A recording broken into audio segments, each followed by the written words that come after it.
성경 말씀 보겠습니다. 마태복음 제6장 5절에서 8절입니다. 신약성경 마태복음 제6장 5절에서 8절 말씀 제가 읽겠습니다. 하나님께서 주신 말씀입니다. 또 너희는 기도할 때에 외식하는 자와 같이 하지 말라. 그들은 사람에게 보이려고 회당과 큰 거리 어귀에 서서 기도하기를 좋아하느니라. 내가 진실로 너희에게 이르노니 그들은 자기 상을 이미 받았느니라. 너는 기도할 때에 내 골방에 들어가 문을 닫고 은밀한 중에 계신 내 아버지께 기도하라. 은밀한 중에 보시는 내 아버지께서 갚으시리라. 또 기도할 때에 이방인과 같이 중언부언하지 말라. 그들은 말을 많이 하여야 들으실 줄 생각하느니라. 그러므로 그들을 본받지 말라. 구하기 전에 너희에게 있어야 할 것을 하나님 너희 아버지께서 아시느니라. 아멘. 산상수훈 설교를 계속하고 있습니다. 오늘은 기도에 대한 말씀이죠. 기도는 영혼의 호흡이다. 또 기도는 어둠 속에서 하나님을 볼 수 있는 거울이다. 기도는 아침의 열쇠요 저녁의 자물쇠다. 기도는 조용히 문을 열고서 하나님께서 계시는 곳으로 들어가는 것이다. 무릎을 꿇은 그리스도인은 발돋움을 한 천문학자보다 더 멀리 본다. 무릎을 꿇고 기도하는 자는 비틀거리지 않는다. 기도는 성도의 비밀병기다. 기도는 그리스도의 능력을 붙잡는 손이다. 전부 기도에 대한 참 좋은 격언들입니다. 이 외에도 기도에 대한 명언들이 참 많죠. 그만큼 기도가 성도의 신앙생활에서 중요하다는 것을 의미할 겁니다. 우리도 기도를 하죠. 시간을 정해놓고 기도하시는 분들도 이제 계시고, 그리고 시간을 정해놓고 하지는 못하지만 또 때때로 틈이 나는 대로 하나님 앞에 기도하는 분도 계시고, 또 이제 가끔은 기도를 잊어버리고 지나가기는 하지만은 하나님께서 기도하라고 하실 때에 기도하게 되는 그런 분들도 계실 겁니다. 어쨌든 성도의 신앙생활에서 이 기도는 없어서는 안 된, 그리고 참으로 중요한 그런 요소입니다. 예수님의 삶에서도 기도는 참 중요했습니다. 성경을 보면은 예수님께서는 참 항상 기도하셨구나 하는 것을 우리가 생각하게 됩니다. 예수님께서 구원 사역을 시작하실 때, 이 구원 사역을 시작하시기 전 40일 동안 광야에서 금식하셨죠. 그건 예수님께서 금식하며 기도하신 것을 의미합니다. 예수님께서 12제자를 선택하실 때에도 그 전날 산에 올라가셔서 밤새도록 기도하시고 그 다음에 12명의 제자를 선택하셨습니다. 또 변화산에 올라가서 기도하실 때에도 제자들을 데리고 올라가셨죠. 병자가 있을 때에 기도로서 고쳐주셨고 기도로 귀신을 쫓아내셨습니다. 십자가를 지시기 전날 밤에도 예수님께서는 겟세마네 동산에서 기도하셨습니다.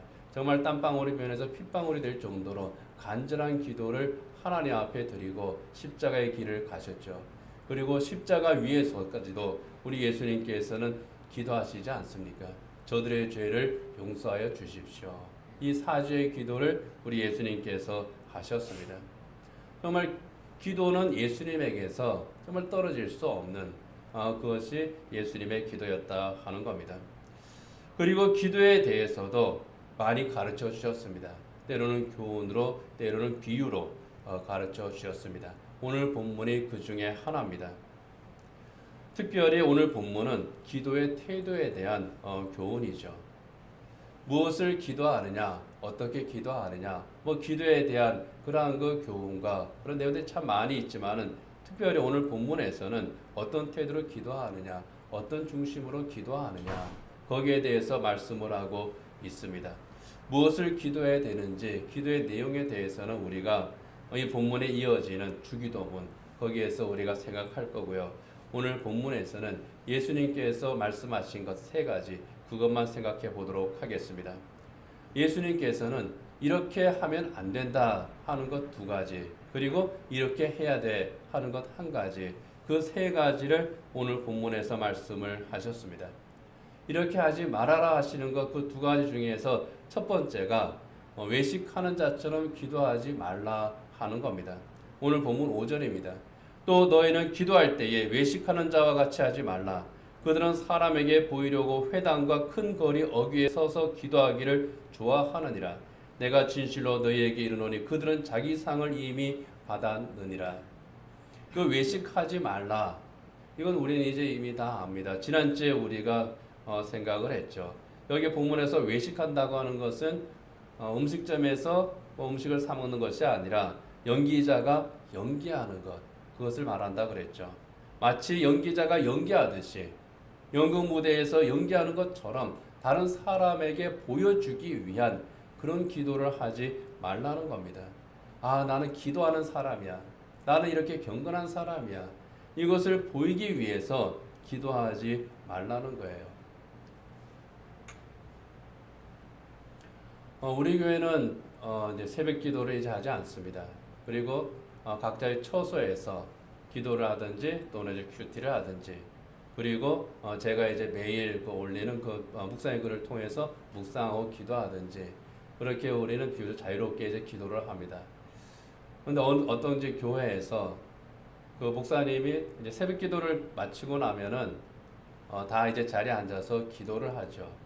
근데 목사님이 새벽 기도를 마치고 나서 기도를 한 30분쯤 하고 나가시려고 하는데 저기 어떤 분이 앉아서 계속 기도하고 있더랍니다. 그래서 교인이 저렇게 기도하는데 내가 더 기도해야지.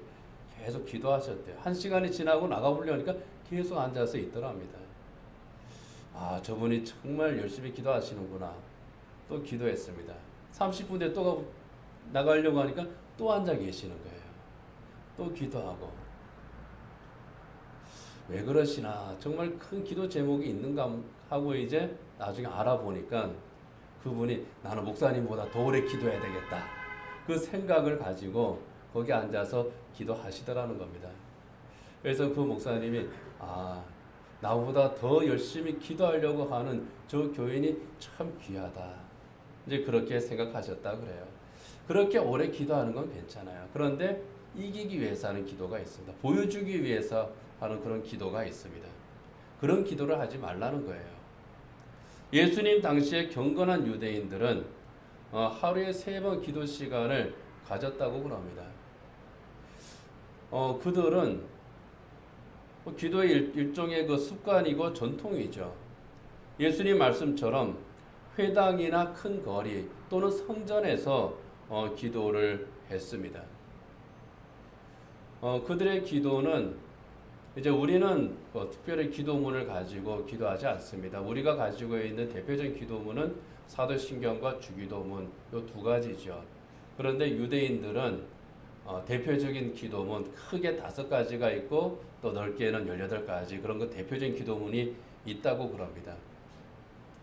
그래서 유대인들은 하루에 3번 기도를 하는데 아침 기도 시간에는 쉐마, 이제 하나님의 성경 구약성의 말씀을 낭송을 하거나 또는 시몬의 에스레라는 기도문이 있습니다. 그 기도문을 읽었다고 그래요.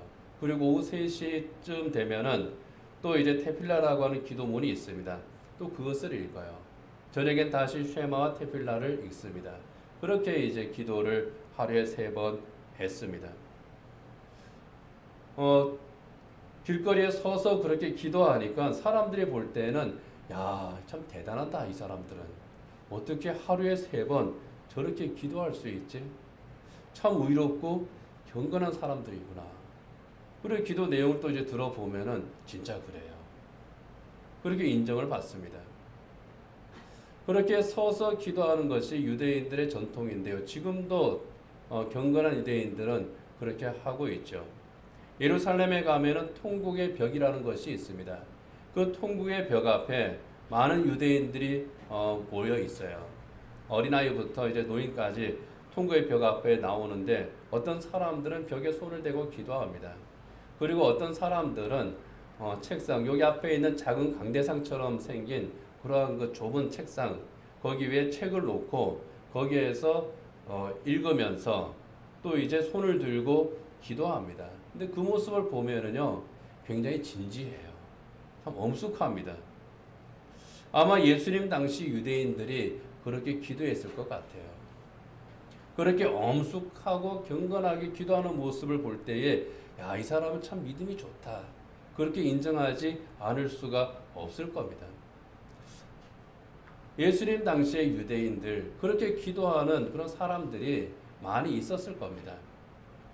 예수님에게 그 믿음을 인정받은 사람, 그 순수함과 의로움을 인정받은 사람, 나다나엘 같은 사람, 그리고 비록 예수 믿는 사람들을 좀 잡으려고 다니긴 했지만 바울과 같은 사람, 그 사람들은 진짜 경건하고 순수한 마음으로 그렇게 기도를 했을 겁니다. 그런 면에서 볼 때 예수님께서 길거리에 서서 사람들 보는 데에서 그렇게 기도하지 마라 하시는 것이 사람들 앞에서 기도하지 마, 기도하면 안 돼. 그리고 너희들은 규칙적으로 기도해서도 안 돼. 그렇게 금지하신 것은 아니라 하는 겁니다. 예수님께서 금지하신 것은 하루에 3번 시간을 정해놓고 기도한 그런 규칙적인 기도라든지 또는 하나님 앞에서 사람들 앞에서 그렇게 기도하는 것 이런 것까지 그거 하지 마. 왜 사람들 한테 보이는 그런 기도를 해. 그런 것이 아니라는 겁니다. 연기자가 하는 것처럼 다른 사람들에게 보이기 위한 그런 목적이 큰 그런 기도, 진심이 없는 기도, 가식적인 기도, 그런 기도를 하지 말라고 하는 겁니다. 누가복음 18장에 보면은 외식하는 기도의 대표적인 사례가 하나 나오죠. 성전에 서서 바리새인이 기도를 합니다. 예수님께서 이렇게 묘사하십니다. 누가복음 18장 11절에 보면은요. 바리새인은 서서 따로 기도하여 이르되 하나님이여 나는 다른 사람들 곧 토색, 불의, 간음을 하는 자들과 같지 아니하고 이 세리와도 같지 아니함을 감사하나이다. 기도 내용만 보면은 무척 경건하고 의로운 사람입니다. 토색하지 않고 불의하지 않고 간음하지 않고 깨끗합니다. 의롭습니다. 이 세리 같은 죄인도 아닙니다. 그렇지만 그의 경건과 그의 의로움은 인정받지를 못해요. 왜 그렇습니까? 하나님을 향한 것이 아니라 사람들을 향한 것이기 때문입니다. 사람들에게 인정받기 위한 가식적인 경건이었고 가식적인 의로움이었습니다. 경건의 모양은 있는데 경건의 본질은 없었습니다. 예수님께서 말씀하시는 것은 바로 그겁니다. 기도의 본질이 없지 않느냐. 모양은 있는데 기도의 본질이 없지 않느냐. 그런 거짓된 기도, 입으로는 하나님께 기도를 드리는데 사람들에게 자기의 의로움과 믿음을 보이고자 하는 그런 마음으로 드리는 기도, 그런 위선적인 기도를 해서는 안 된다 하는 겁니다. 그리고 두 번째는 중언부언하는 기도를 하지 말라고 하시는 거죠. 오늘 보면 7절이야 8절에 보면은 또 기도할 때에 이방인과 같이 중언부언하지 말라.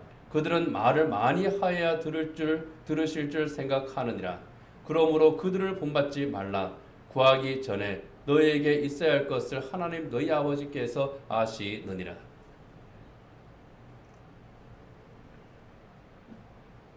여기에 이방인은 헬라인을 의미합니다. 그 당시에 헬라인들은 기도할 때에 자기들이 믿는 신들의 이름을 쭉 나열했다 그래요. 그리스 로마 신화에 보면은 제우스부터 해서 신들이 굉장히 많이 나오잖아요. 그리고 그 신들은 각자 자기의 특기가 다 다릅니다. 하는 일이 다르고 또 자기들의 영향을 미치는 지역이 달라요. 그러다 보니까 그냥 그 신들에게 기도를 해야 되겠는데 이게 도대체 어떤 신에게 기도를 해야 되는 것인지 헷갈릴 때가 있어요. 그러니까 신들의 이름을 무조건 다 부르는 겁니다. 쉽게 말하면은 그 중에 하나 얻어 걸리면 그러면 그 신이 나를 돌봐주겠지. 그리고 또 그리스 그 신화에 보면 어떻습니까? 신들끼리 서로 싸워요. 질투도 하고. 그러니까 어떤 신이 나를 방해하면 내가 기도하는 다른 신이 또 나를 도와주겠지. 뭐 그런 기대도 아마 있을 겁니다. 그래서 신들의 이름을 막 여러 신들이 막 불러요. 그 중에 하나가 들을 것이고, 그리고 내가 오래 기도하면, 왜 말을 많이 하는 것, 길게 기도하면 그 정성에 응답할 거다. 뭐 그런 마음으로 기도를 했다고 그래요.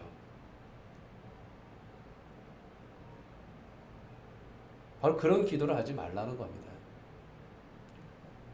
보다 더 이제 분명한 것은 예수님께서 중언부언의 기도를 하지 말라고 하신 것은 그냥 존 스토트 이제 목사님은 기계적인 기도를 하지 말라 그런 뜻이라고 이제 설명을 합니다. 간절함이 없는 기도, 의미 없이 좋은 말만 나열되는 그러한 기도, 그런 기도를 하지 마라. 하나님 앞에 어떤 진심이 없이 그냥 좋은 말만 하나님 앞에서 나열하는 그런 기도, 이거는 아니라고 하시는 겁니다. 또 이 중언부언하는 기도와 관련해서 또 칼뱅이 또 이런 말을 합니다. 신자들은 하나님이 모르는 것을 그분께 알려드리기 위해서나 그분을 자극해서 의무를 다하시도록 하기 위해서 혹은 마치 하나님이 내게 하시지 않아 하시어 그분을 재촉하기 위해서 기도하는 것이 아니다. 그와 반대로 스스로 각성하여 하나님을 구하도록 하기 위해 하나님의 약속을 묵상하며 믿음을 발휘하기 위해 하나님의 품에 자신을 쏟아놓음으로 염려를 덜기 위해 기도한다. 한마디로 말하면 하나님 앞에 통보하듯이 또는 하나님을 가르치듯이 그리고 또는 하나님을 재촉하듯이 그런 기도를 하면 안 된다 하는 겁니다. 가식적인 기도. 그리고 하나님을 부리듯이 하는 그런 기도. 그런 기도를 하지 말라고 하는 거죠. 기도가 뭡니까? 기도는 나의 주, 나의 하나님께 드리는 내 신앙 고백이잖아요. 정말 나의 간절한 소원을 담아서 하나님 앞에 우리가 탄원하는 것이잖아요. 하나님 앞에 우리가 청원하는 것이 기도입니다. 그래서 우리는 간절하게 기도하고 그래서 우리는 또 진심으로 기도를 합니다. 그런데 마치 하나님을 어떤 거래의 대상처럼 또는 하나님을 어떤 복의 도구처럼 그렇게 생각하면서 내가 이만큼 정성을 바치면 그러면 하나님께서 응답하시겠지, 들어주시겠지 하는 그런 기도가 중언부언하는 그런 기도죠. 그런 기도하지 말라는 겁니다. 마음이 없는 기도 하지 말라는 겁니다. 정말 우리가 기도해야 될 것은 우리의 진심을 담아서 하나님 앞에 간구하라는 거예요. 기도할 때 우리가 말재주가 좀 없으면 어떻습니까? 하나님께서는 우리가 기도할 때에 얼마나 얘가 말을 잘하는가 그거 보고 계시지 않잖아요. 기도는 하나님 앞에서 우리가 치르는 논술 시험이 아니잖아요. 기도는 하나님 앞에 우리가 얼마나 많은 것을 요구하느냐 그런 것도 아니잖아요. 하나님께서는 우리가 구하기 전에 이미 우리에게 필요한 것들을 아시는 분이잖아요. 정말 중요한 게 무엇이겠습니까? 요즘 말로 하면은 기도의 진정성이죠. 하나님께서 보시는 것은 우리의 중심입니다. 우리의 중심에 무엇이 있느냐? 그것을 보시는 거예요. 우리가 어디에서 어떤 내용을 가지고 얼마나 화려하게 기도하느냐를 보시는 것이 아니라 네 중심에 무엇이 있느냐? 하나님은 그걸 보신다는 겁니다. 오늘 본문 6절에서 이렇게 말씀하십니다. 너는 기도할 때에 내 골방에 들어가 문을 닫고 은밀한 중에 계신 내 아버지께 기도하라. 은밀한 중에 보시는 내 아버지께서 갚으시리라. 예수님께서 말씀하시는 골방, 무엇을 의미할까요?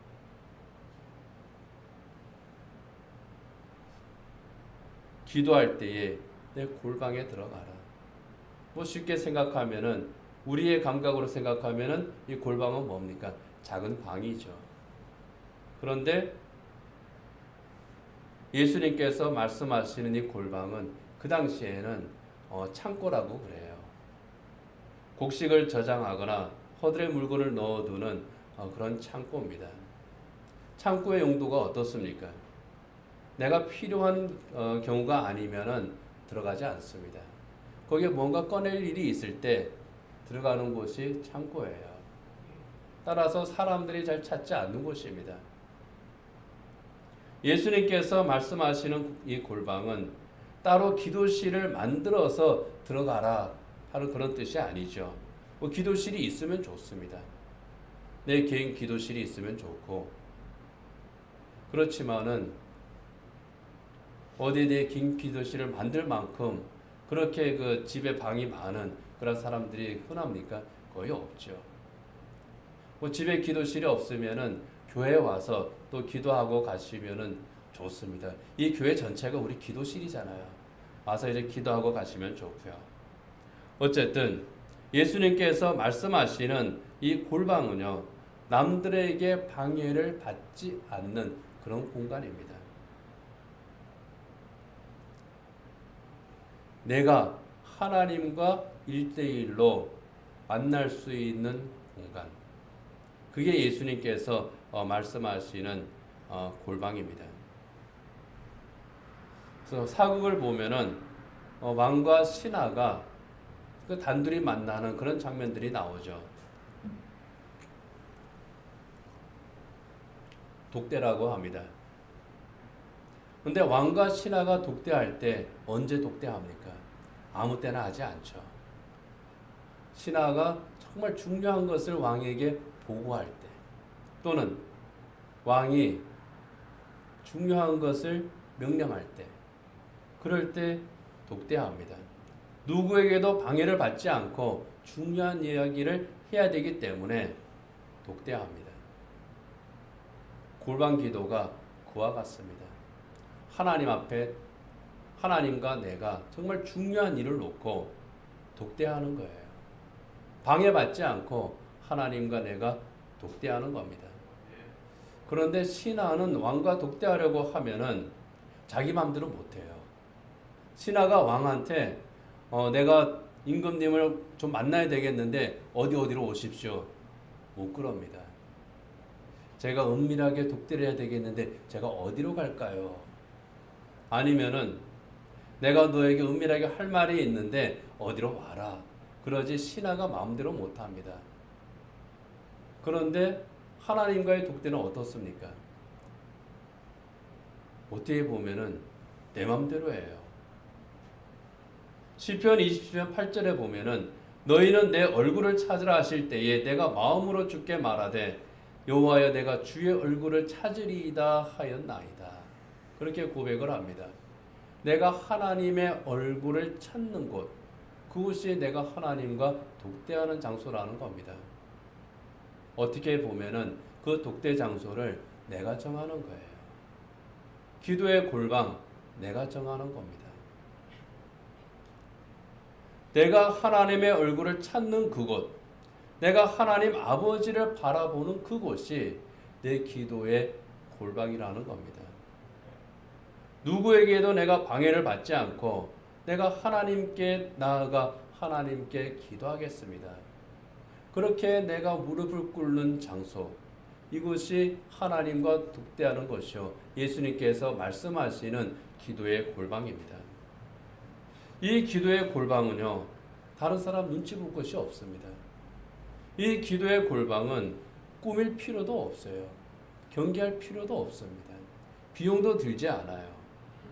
이 골방에 필요한 것은 딱 하나입니다. 진심이에요. 진심의 기도를 하나님 앞에 드리는 겁니다.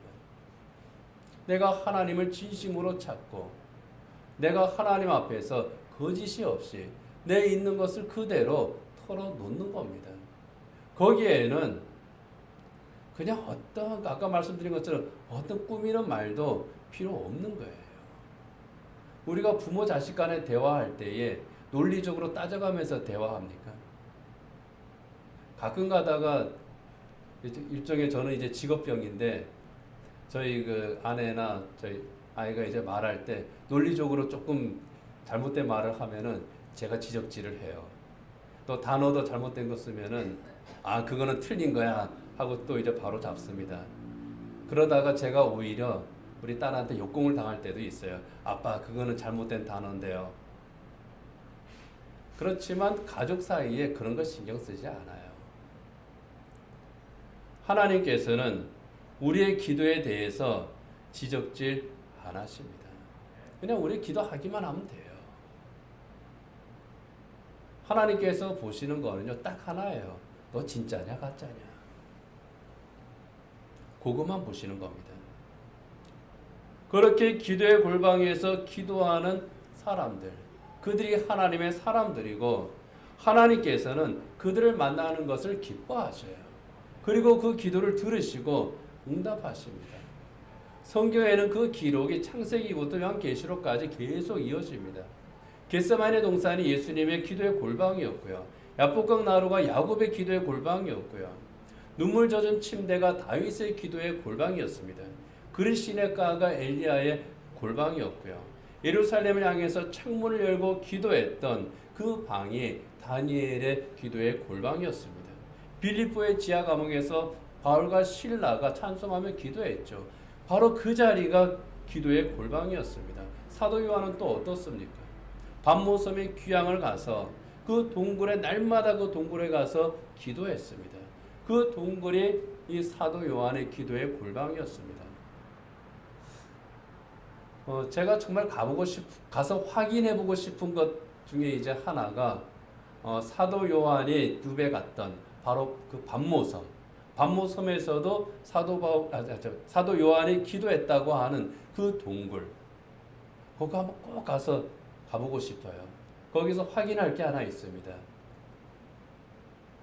거기에 가면은 이제 사람 손 이렇게 닿는 곳에 반질반질한 그 돌이 하나 있다고 그럽니다. 사도 요한이 기도하고 일어설 때 맨날 기도하고 일어설 때마다 잡아가지고 거기가 뺀질뺀질해졌다는 거예요.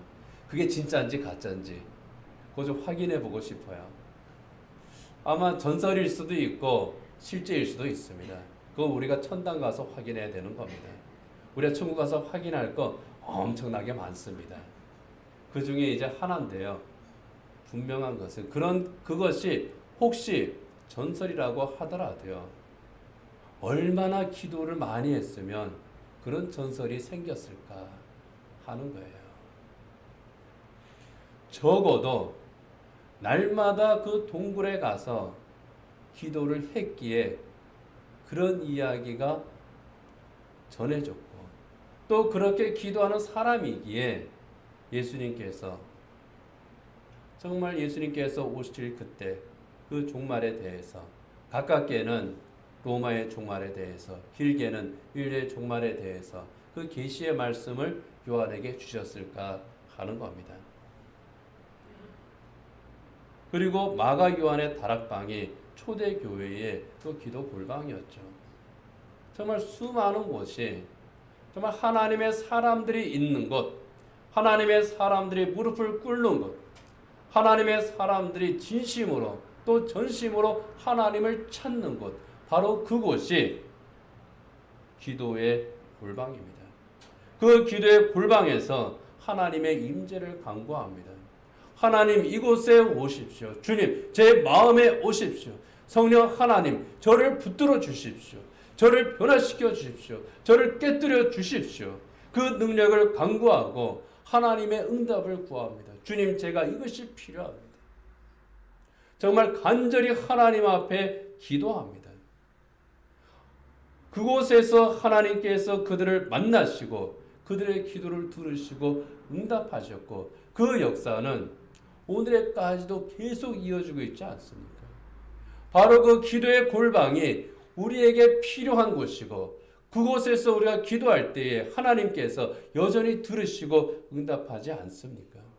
은밀한 중에 보시는 하나님께서 그 기도를 들으신 것처럼 우리의 기도를 역시 들으시고 응답을 하시는 겁니다.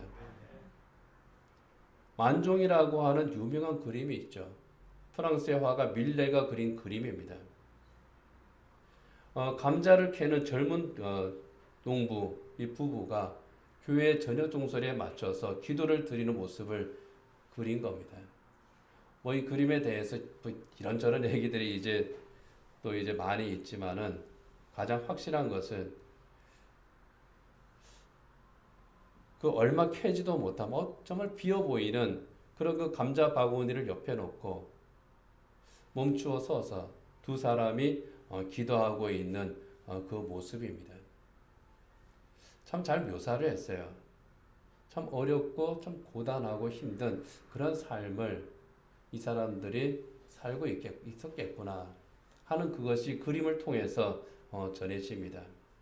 어떤 힘든 일이 있었는지 그건 모릅니다. 음모론을 얘기하는 사람들 말처럼 그 바구니에 뭐가 또 들어있었는지도 또 우리는 모릅니다. 분명한 것은 힘든 삶을 사는 그런 그 젊은 농부 부부였을 거라고 하는 겁니다. 그들을 그린 거예요. 그런데 그 기도하는 모습이 어떻습니까? 감격스러워요. 적어도 밀레가 보기에는 바로 그 자리가 그 농부들의 기도의 골방이었겠구나 하는 겁니다. 제가 해석할 때 그렇습니다. 고단하고 피곤하고 힘들지만 바로 그곳에서 내가 손을 모으고 눈을 감고 하나님 앞에 기도하는 바로 그 자리. 하루가 감사해서 드리는 기도가 있습니다. 정말 하루가 고돼서 하나님의 위로를 바라는 기도가 있습니다. 정말 내일 무엇이 있을지 몰라서 답답해서 드리는 기도가 있습니다. 한 영혼을 품고 드리는 기도가 있습니다. 병원에 입원해 있는 가족을 위해서 드리는 기도가 있습니다. 정말 많은 기도들이 있을 겁니다.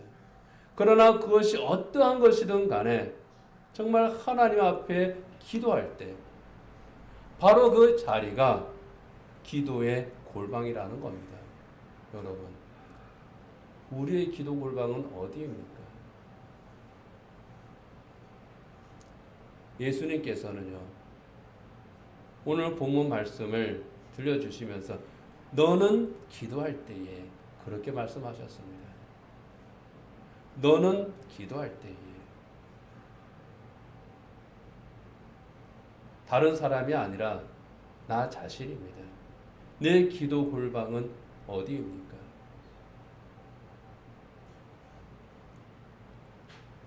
내가 진심으로 정말 내가 거짓 없이 오직 하나님을 신뢰함으로 하나님을 전적으로 의지하면서 간절히 무릎을 꿇는 바로 그 자리. 거기가 내 기도의 골방의 자리예요. 이 시간 내가 하나님 앞에 그렇게 내 마음을 드리면 지금 이 자리가 내 기도의 골방입니다. 여러분이 집에서 따로 무릎을 꿇고 앉아서 기도하는 바로 그 자리가 기도의 골방입니다. 때로는 정말 힘차게 달려가면서 하나님 앞에 드리는 그 기도. 문제 앞에서 이 문제를 내가 감당할 수 없습니다. 주님 도와주십시오. 하면서 뛰어갈 때 드리는 바로 그 자리가 때로는 우리의 기도의 골방의 자리라는 겁니다. 나의 주, 나의 하나님. 이 간절함으로 기도하는, 오직 주님만 바라보며 기도하는 바로 그것입니다. 바리새인들처럼 사람들에게 보이기 위한 그런 기도가 아니라 하나님만 보시면 돼요 하는 그 기도입니다. 이방인들처럼 아무 의미 없는, 그저 응답이 되면 좋고 아니어도 뭐 상관없고 하는 그런 기계적인 기도가 아니라 정말 하나님 앞에 내 모든 것을 드리는, 하나님과 단둘이 독대하는 그 기도의 골방에서 진정성 있는 기도를 드리는 것. 예수님께서는 그렇게 기도를 해라고 말씀을 하시는 겁니다. 그 기도에 응답이 있는 거예요. 그 기도를 하나님께서 들어주시는 겁니다. 여러분, 참 바쁘고 분주한 그런 세상입니다. 어쩌다 보니 찬송 소리도 사라지고 기도의 소리도 사라져버린 그런 시대입니다. 혹시 우리의 신앙생활에서 기도가 많이 약해져 있다면, 기도의 시간이 많이 빠져 있다면, 내 기도의 골방을 내가 잃어버렸다면 그 기도의 골방을 다시 회복하시기 원합니다. 기도의 골방에 들어가서 내 얼굴을 들어서 하나님을 보시기를 원합니다. 여러분, 하나님께서는 언제나 그 얼굴을 우리에게 향하고 계신다고 했거든요. 내가 하나님 향해서 얼굴을 향하지 않는 거죠.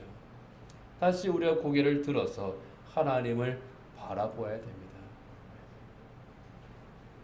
하나님과 독대하는 그 기도의 골방에서 여러분, 혹시 우리의 마음이 닫혀 있다면 이 마음의 문을 여시기 바랍니다. 내 마음의 문이 열리지 않는다면 주님, 내 마음의 문을 열어주십시오. 내 기도의 문을 열어주십시오. 내가 기도하게 해 주십시오. 내 자리가 내 기도의 골방이 되게 해 주십시오. 하나님 앞에 그렇게 먼저 기도하셔도 됩니다. 왜요? 진실함이 우선이니까요. 내 거짓된 것 있으면 버리고, 믿음이 없으면 믿음을 달라고 기도하고, 앞이 보이지 않으면 앞을 보여달라고 기도하고, 내가 힘이 없으면 힘을 달라고 그렇게 기도하십시오. 그렇게 우리가 하나님의 도우심을 구하는 기도, 내가 진심으로 거짓됨이 없이 오직 하나님만을 바라보면서 하나님과 독대하는 그 기도의 골방에서 기도할 때에 하나님께서 그래, 내가 너의 기도를 다 듣고 있어,